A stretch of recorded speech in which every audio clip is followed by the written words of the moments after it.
welcome. We are kicking off a new book here at Homeschool Moms Unfiltered, and it is an exciting day because we didn't love the last one. So welcome to our discussion. My name is Meagan, and my fabulous co-host is... This is Amanda. Hello and welcome. How excited are you to be starting a new book, Amanda?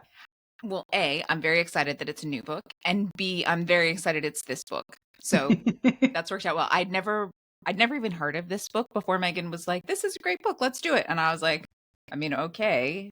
Well, so I'm here and I'm happy.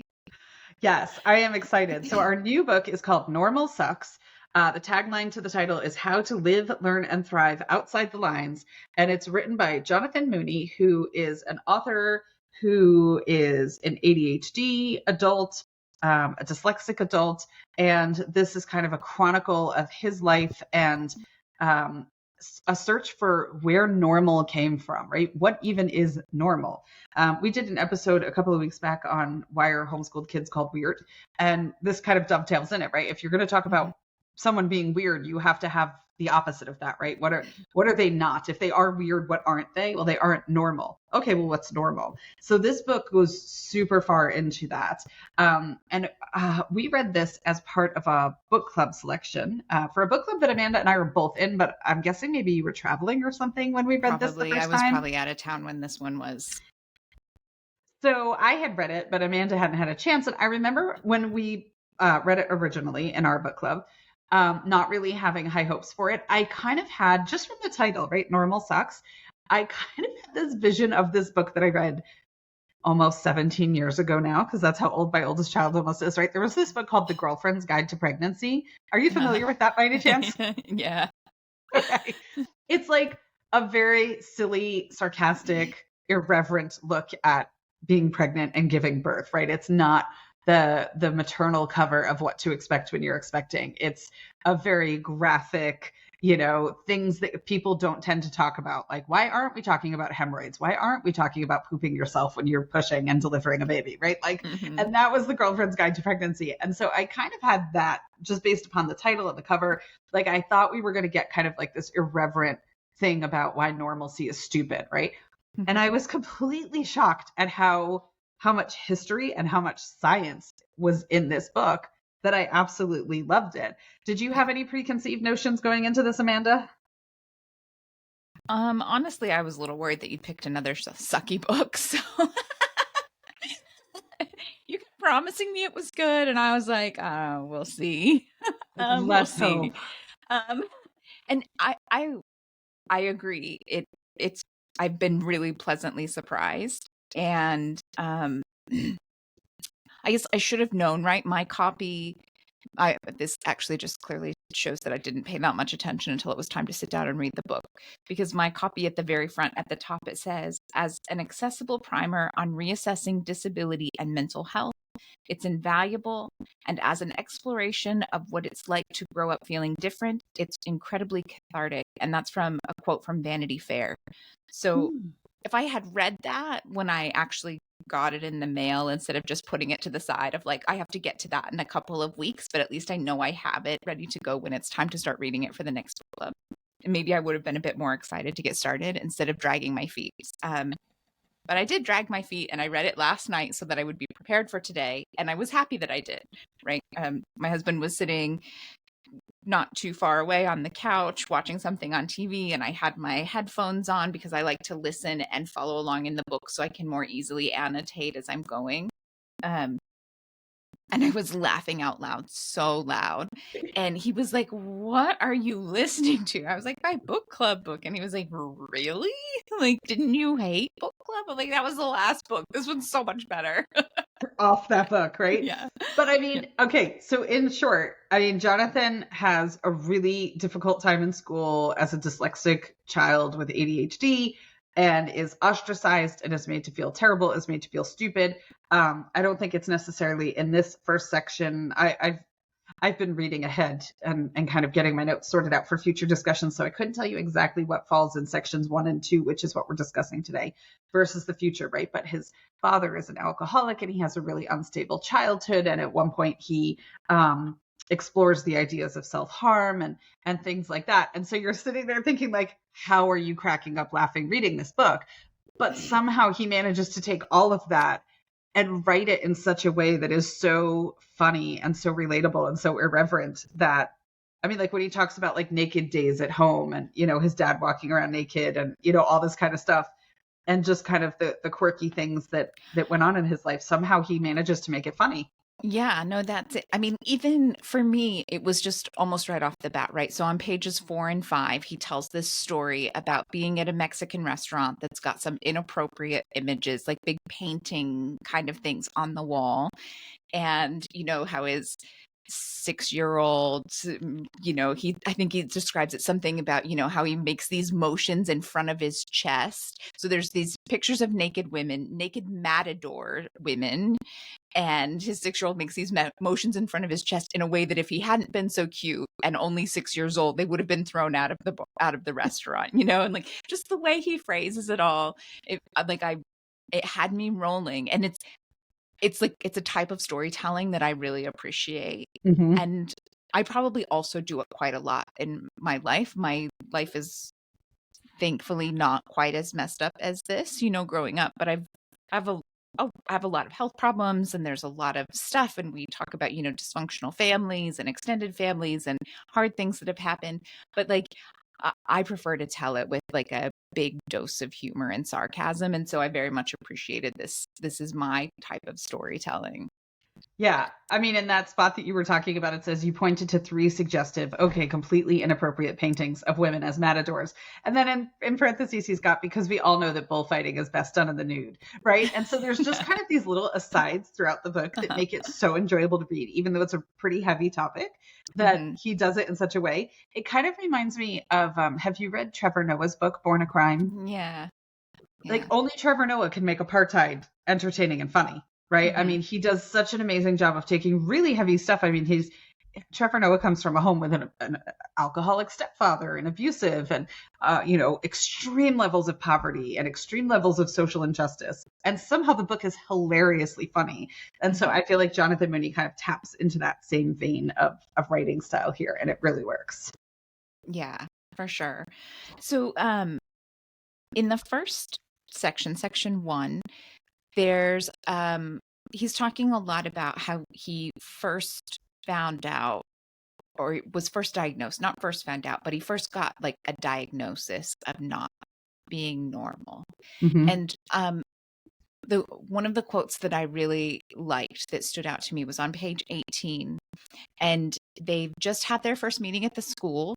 We have talked in different podcasts that we've had about those IEP meetings and the Ooh. assessments that are done at school and what it feels like, right? When they sit you down to tell you all the things that are wrong with your child and all the ways they're not actually going to help you. And it's, you know, it's brutal. There's no one who has attended any sort of, you know, resource meeting that came out of that meeting feeling well. I'm like, Mm-hmm. oh, life is great. Like that's not what they're for. You don't feel that Positive and way. hopeful. No. And if you do, if you are randomly listening to us and you have found a team that makes you feel that way, for the love of God, do not leave that team, right? Like you have found the Holy Grail. Yeah, they are the one and only. Yeah, exactly.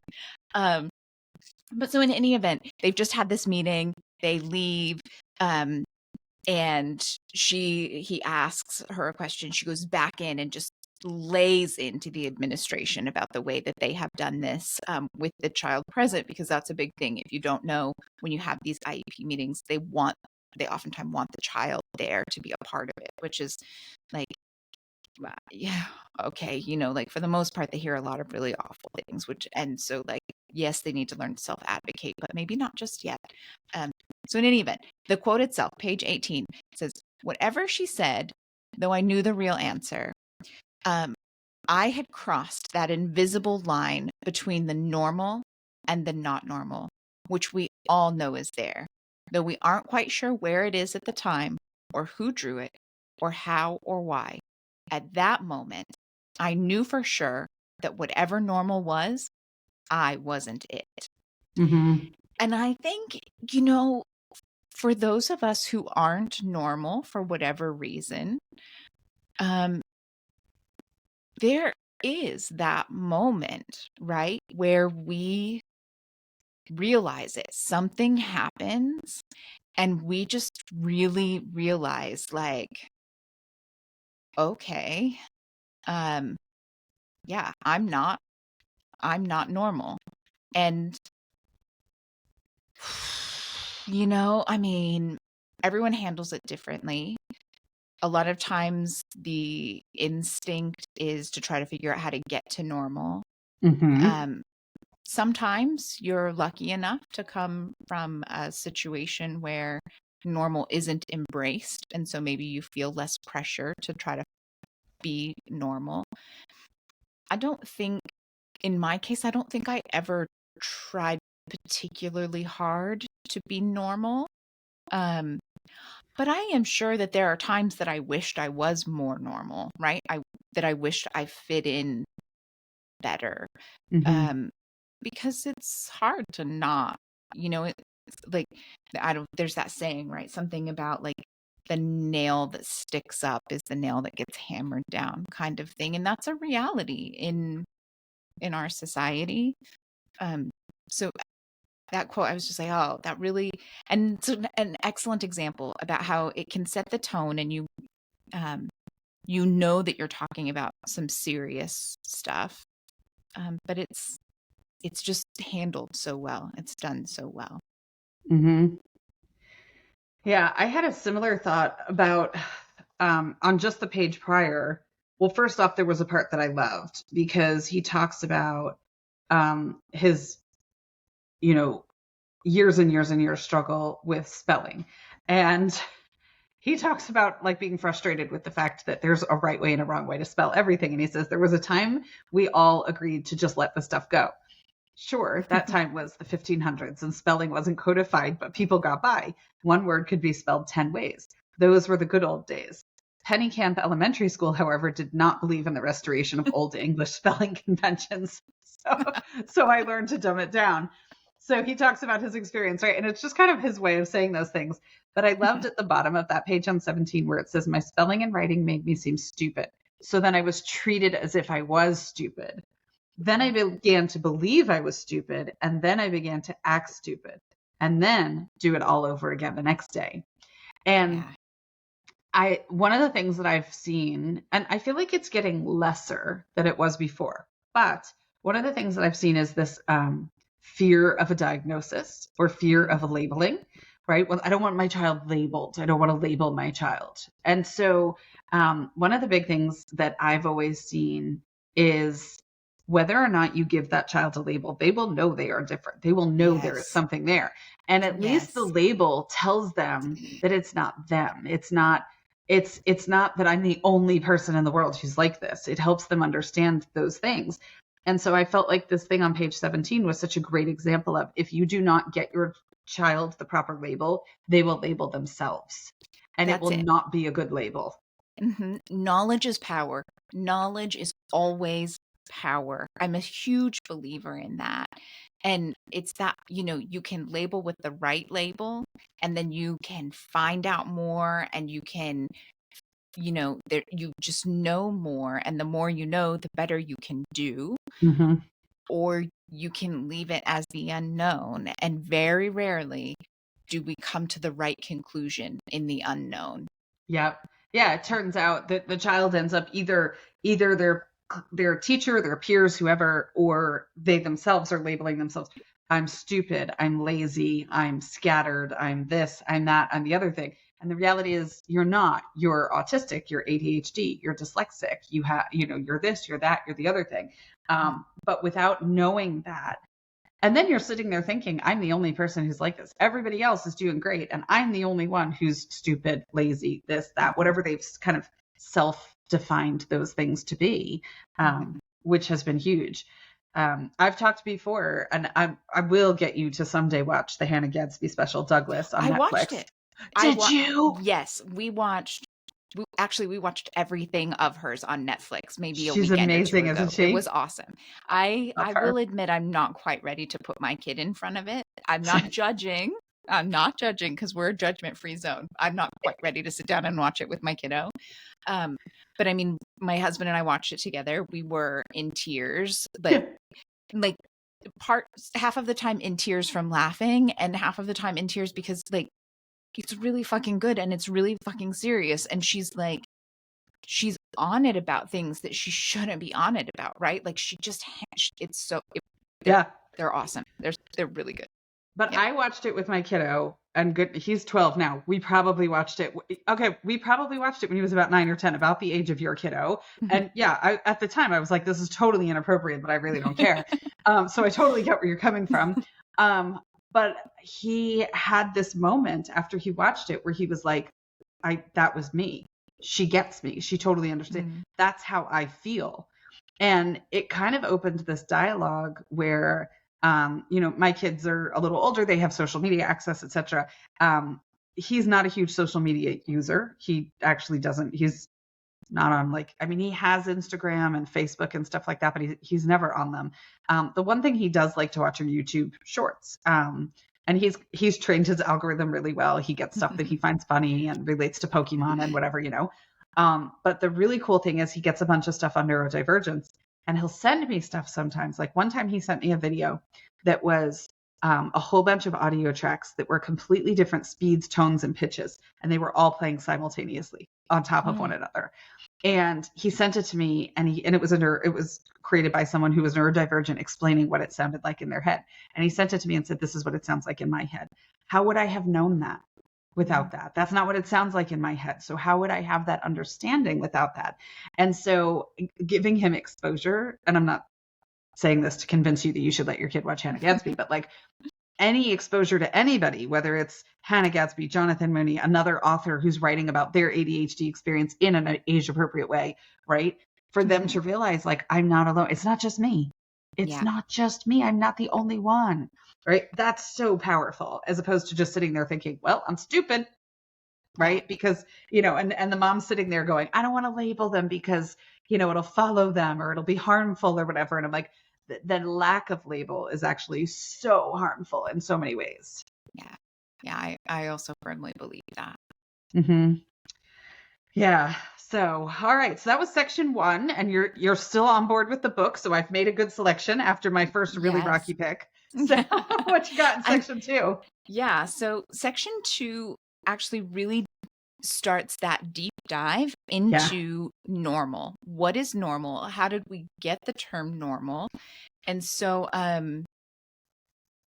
actually, right off the bat, the start of section 2 on page 23, there's a quote. It says, "We use normal without thinking in casual conversation to judge people's actions and behaviors, to draw our own lines of who is in and who is out, to sharpen our individuality and cleave away the others." Cleave is such a good word. Oh, damn, I do.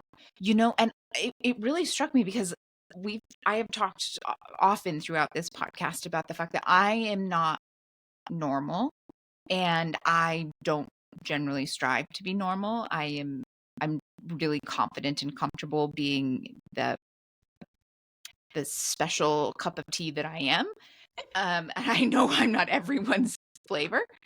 And I work really hard to encourage my kiddo to embrace that and to understand that he can be whoever he is and whoever he wants to be, and that he should absolutely embrace that and go out in the world like that. And the people who appreciate that and love that will, be drawn to him. And the people who don't, we don't need to waste our time with that nonsense.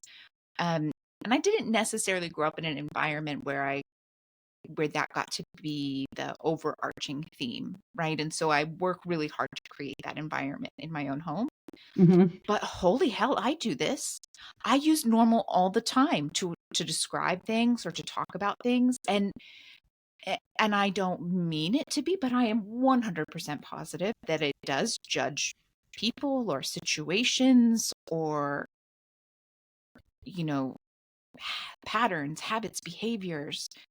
Oh, yeah. And so on the next page, it kind of continues with that. And it says on page 24, you need to know that normal has a history. You may assume that this is a history of discovery, that somewhere at some point someone found out what was normal for human beings. And normal people are often presented like that as facts in the world. But that's not true. That is a lie.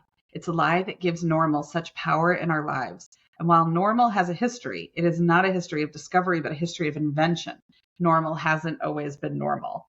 And that's where this really deep kind of chronological timeline of normalcy kicks off, going back to the a couple hundred years ago. It's amazing.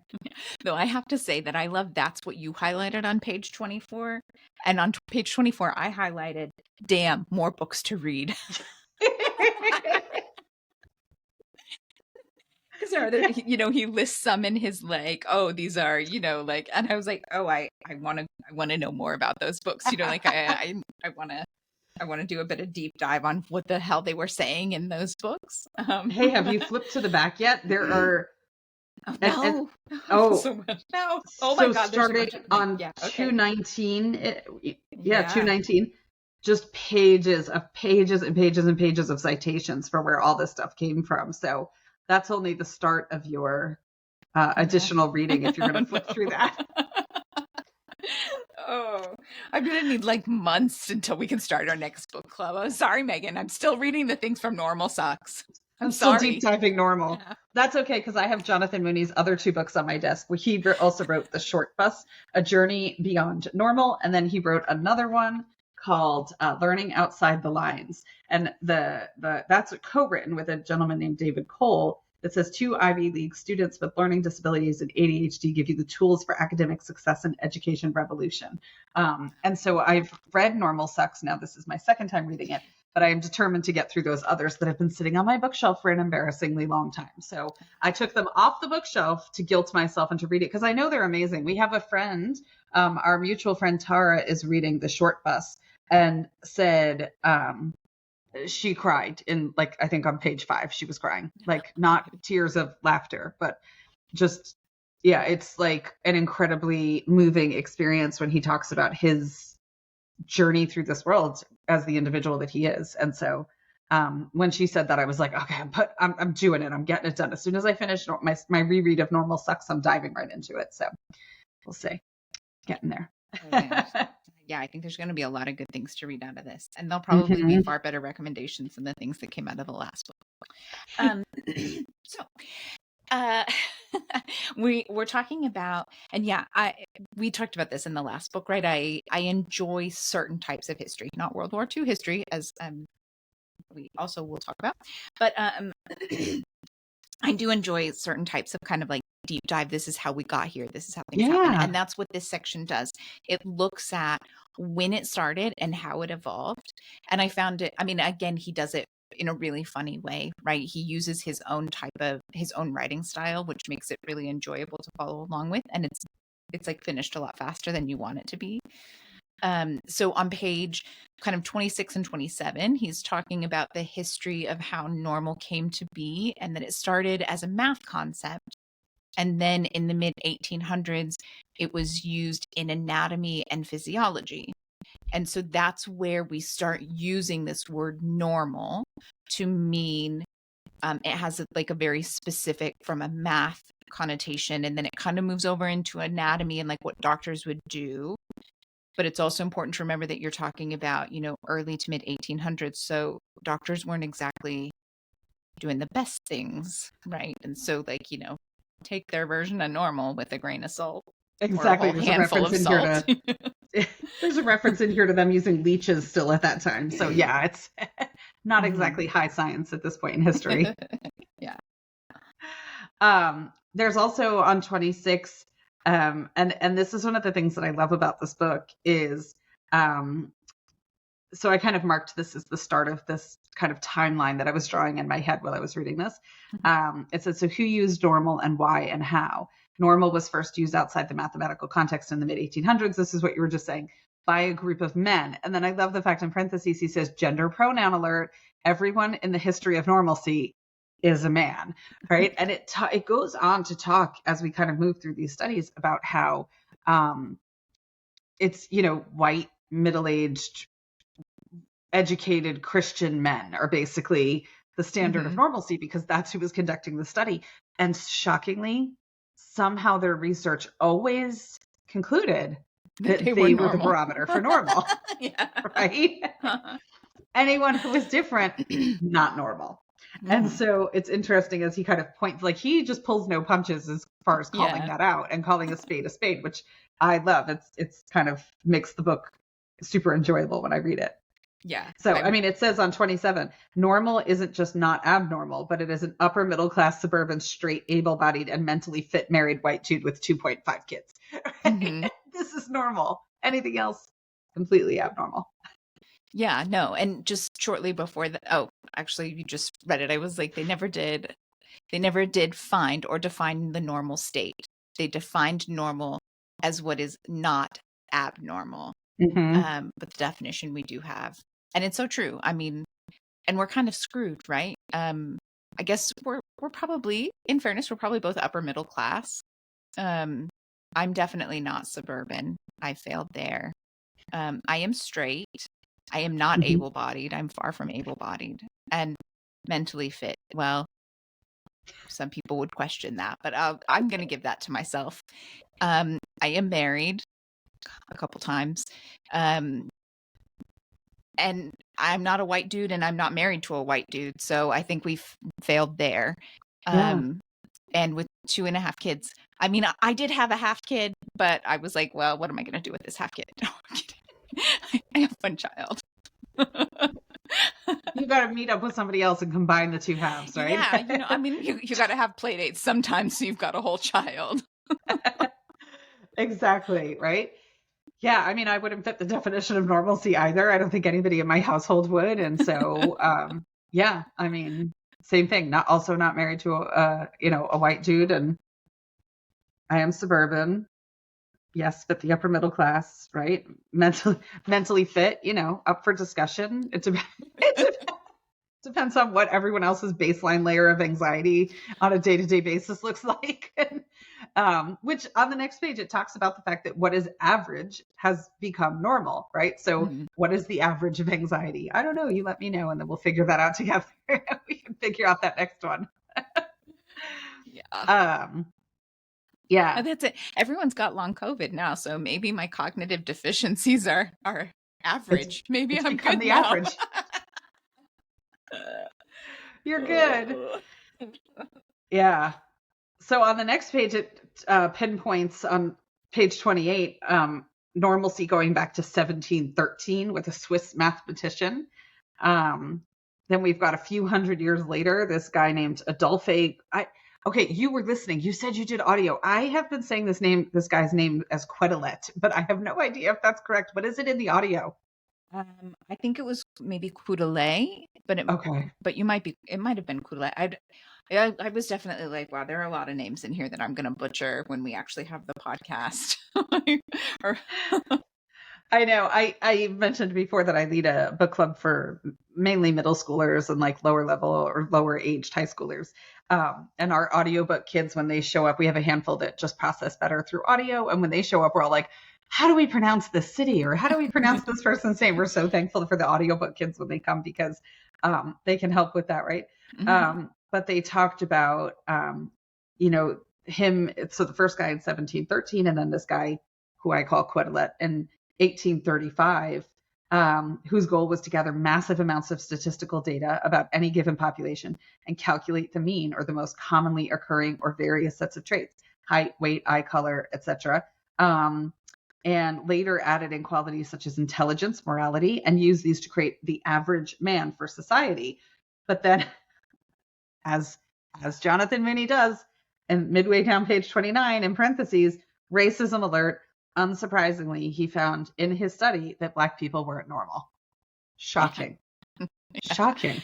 I have the exact same note, right? Mine says page 29, 1835, already saying the average man as statistical abstraction, but then also saying that there are types and Scottish men are the right type and Black people aren't normal. Like, okay, there you go. Like, so it's just abstract. But when it wasn't abstract, you really want, and I love a Scottish accent, don't get me wrong, but I'm not positive that that's normal or average, Yeah, especially based or on go ahead. representative of the majority. I mean, Yeah. it's always the Especially thing. based on their number, yeah, their population. Like you don't run into a lot of Scottish accents, so I'm gonna say not the statistical average. Yeah, I mean, great country, but what we should all use as our barometer? Maybe not. I don't know. I'm just saying. So, Hmm. oh my gosh. It talks too on page 30, it talks about the fact it says, for example, when he calculated the average age of a population, he took out all the kids.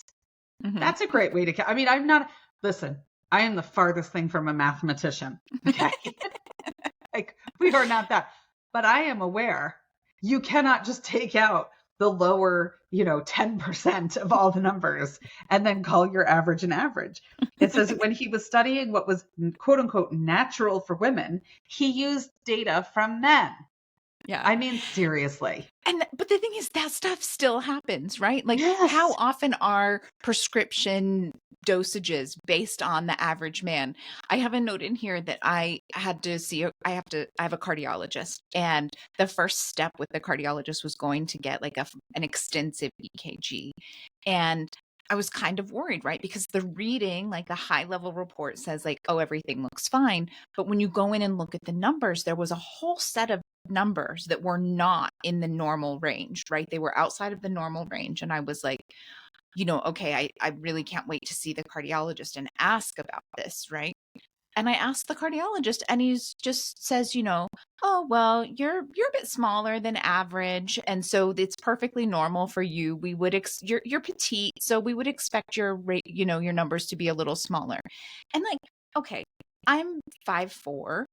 uh, I'm certainly not as tall as a lot of the people in my family, but I don't think 5'4" is terribly far outside of like middle range for women. I mean, yes, of course there are taller ones, but there are quite a few shorter ones too, like 5'4" to 5'6". Like, really? Like, how am I like that bizarrely outside of the range that I don't fall in the normal range of things? Because they've done this data and the research on men, and they're like, oh Yeah. yeah, I'm like, well, no, of course I'm small for a man, as it turns out. Like, I saw something online a couple months ago, maybe, or something. I was looking at something and it talked about the fact that, right. Okay. So in your example, I can it's not right. Okay. Right. Or we should be studying all genders.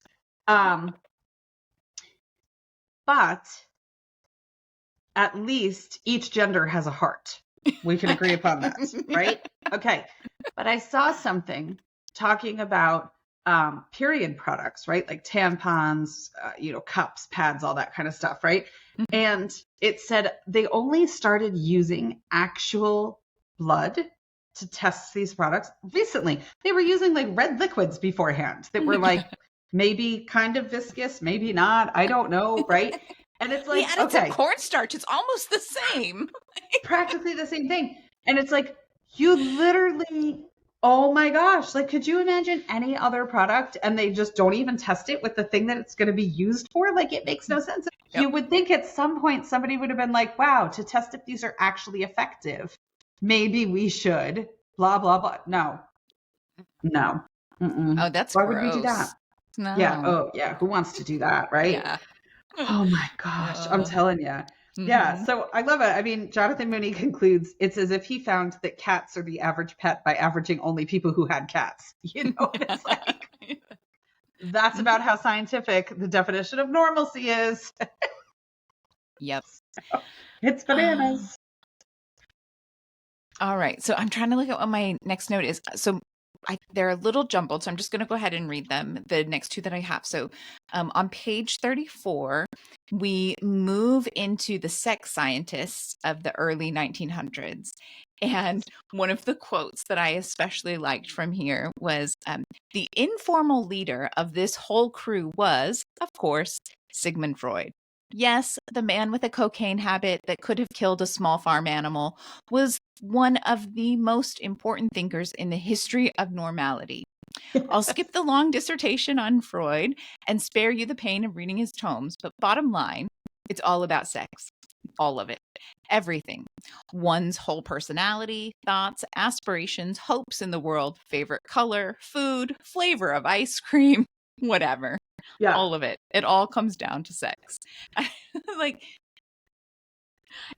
once again, great point, valid point, presented in a really humorous way that made me Yeah. enjoy reading the point. And there's something else, and I was just trying to skim through and look for it for a second, but I can't remember where it was. And I love the fact that he says like, oh, here, it's on the bottom of 35, where he says, they were talking about the concept of nearly normal. And he says, what the hell does it mean to be nearly normal?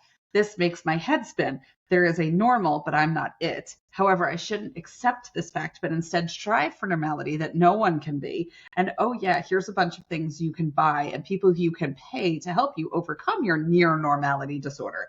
And then I love this line where he says, I can see why Freud needed all that cocaine. Like, yeah. Yeah, if you're going to do those kind of logic loops, you might need to self-medicate. I don't know. Exactly.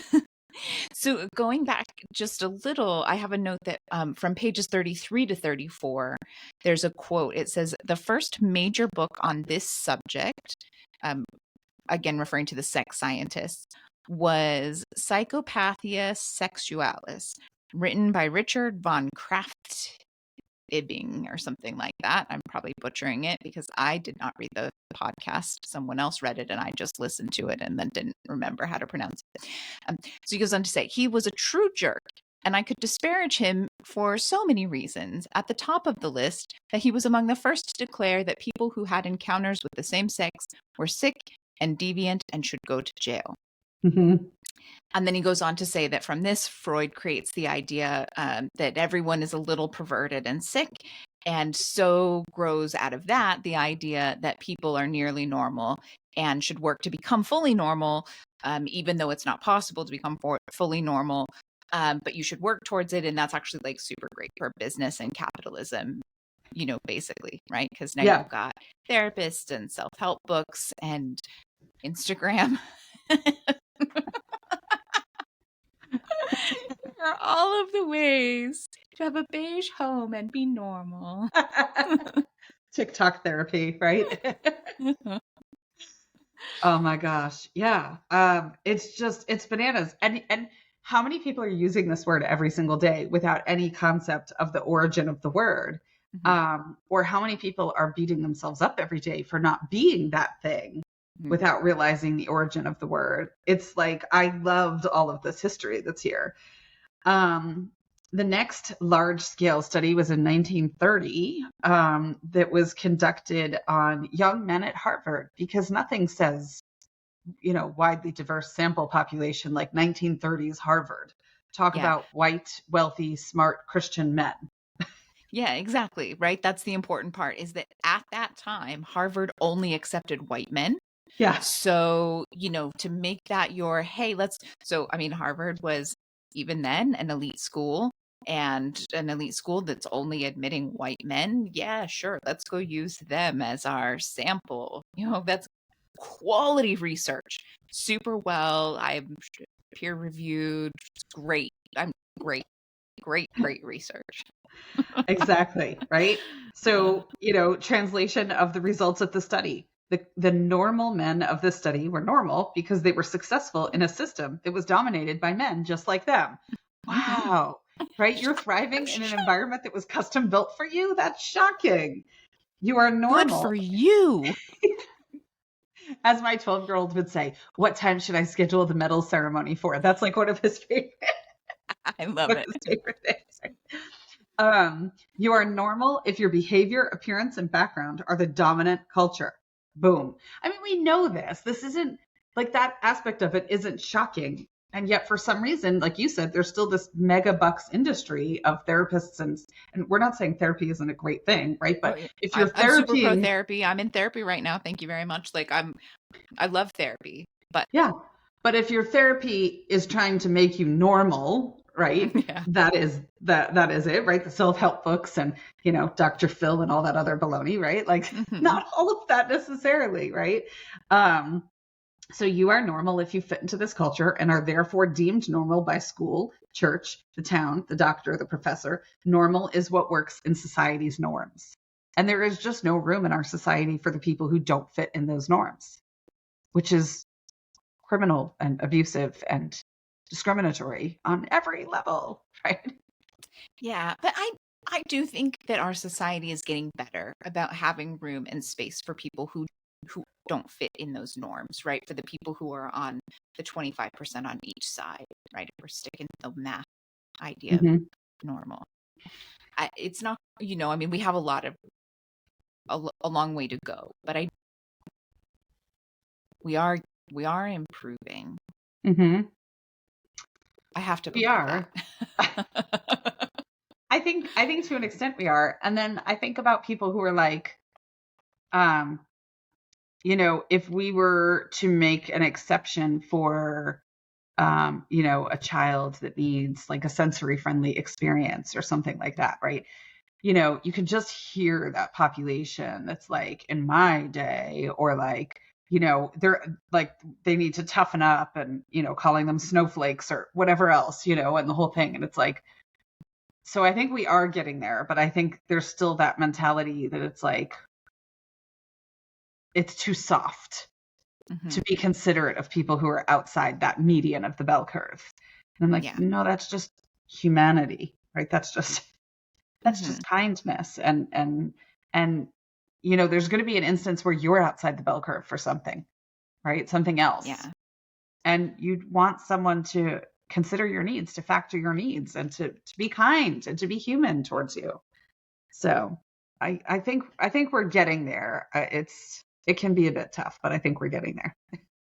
Yeah, that's it. I Slowly. mean, yeah, I'm not sure we're getting there, but I do think it's improving, There's right? movement, Yeah, that's it. a There's little movement. movement. That's like, when you've been really sick and someone is like, "How are you?" and you're like, you say, "Well, I'm better," but I'm not better. I'm just better than I was, Right. like, I'm vertical now, right? Or yeah. I'm dressed and I've brushed my teeth. So we've made progress. Yeah, exactly.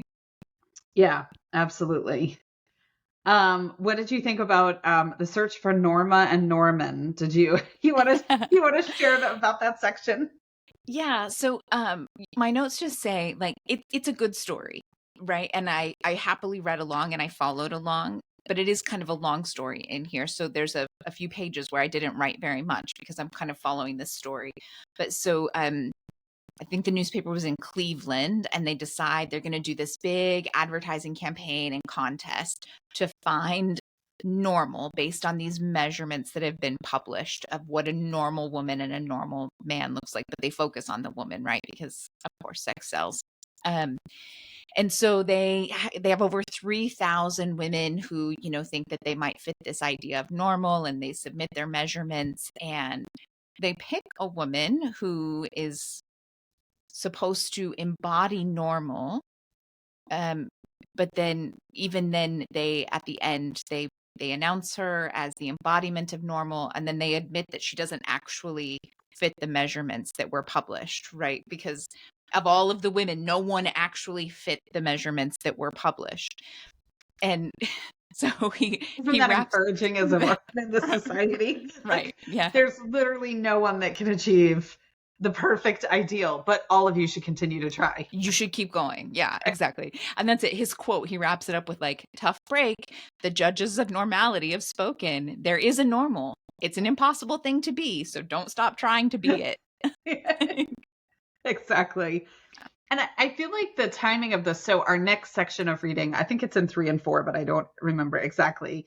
We're going to get into eugenics, and there's going to be a whole thing, which of course we can't not talk about, the Nazi eugenic program in that, right? So this whole competition that is kicked off by this Cleveland newspaper is in 1945. That is the year World War II ends, right? And I'm like, how are we putting out measurements of the exact ideal human after what has just happened for the past, 10 to 15 years in Nazi Germany, of people's foreheads and the distance between their eyes and the width of their chin and the width of their nose and the length of their earlobes and all of this, right? Like, and yet we're sitting here thinking like, this is a solid plan. We should definitely, basically mirror that same concept, looking for the perfect man and the perfect woman. Like, it's absolutely insane. And I mean, it says here on 39, it says, so here it is. And it was on the front page of the newspaper. In 1945, it says the United States had nuked Japan. German death camps have been liberated. Europe is in ruins. And for 10 days, the fourth largest newspaper in the country ran front page stories about normality. Like, that's how high this pressure is in our rank, in our society. It's bananas. It is bananas, but how, like, what kind of a sad state of affairs that, like, in an attempt to get back to normal, we're going to do this thing where we ask everyone to try to prove how normal they are, right? Like, we've just had 2 back-to-back wars with a Great Depression in the middle where everyone lost everything. So we're going to get back to normal by talking about normal, and we're going to pretend like none of these awful things have happened, right? Like, that's a good point. And a lot of people do that, right? A lot of people in our house, we've been talking a lot recently about the fact that you cannot make decisions based on what you wish would happen or what would happen in your ideal world. You have to make decisions based on the reality of the facts and the reality of the situation, right? And Cleveland newspaper was not doing that. They were definitely creating a bit of a fantasy world of like, hey, let's get back to normal by talking about normal. We're going to pretend like nothing else has happened. Ooh. Looking for Norman and Norma, right? Yeah. Like, oh my goodness, it's bananas. And someone made a lot of money off of that. Let's get back to normal by talking about normal. We're going to look for the normal people called Norman and Norma. That's a great idea. Bonus for you, Bob. I know. I have this vision. Did you watch that series Mad Men with John Hamm? It was on like years ago. Watched it. Oh, it was an awesome TV show, right? But it was this super testosterone-driven ad agency of the 60s, right? And so I have like the 1940s version of like the newspaper room with the same thing, like all the guys in their suits with their cups of coffee, like, patting each other on the back and masters of the universe, testosterone land, being like, great idea. Let's run these stories. Yeah. Totally. Oh my gosh, I can't even imagine. Yeah, no, for real.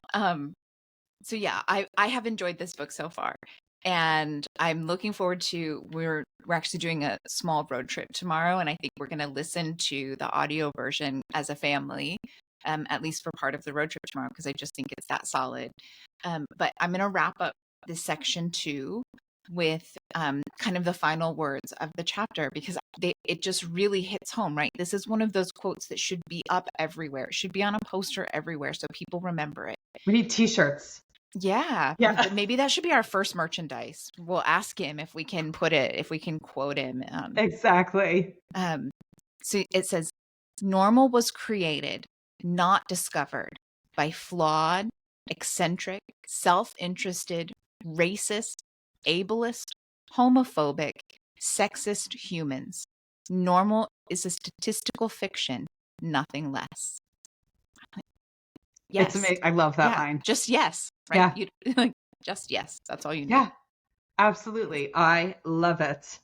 So you kind of referenced, and we've mentioned it before, but Jonathan Mooney is going to be our guest in a couple of weeks. So if you're reading along with us, awesome. If you're not, that's okay too. We always are happy to give you kind of the highs and lows, and more highs in this book. The lows are more the cultural lows, not the writing, not the subject of the book, but more the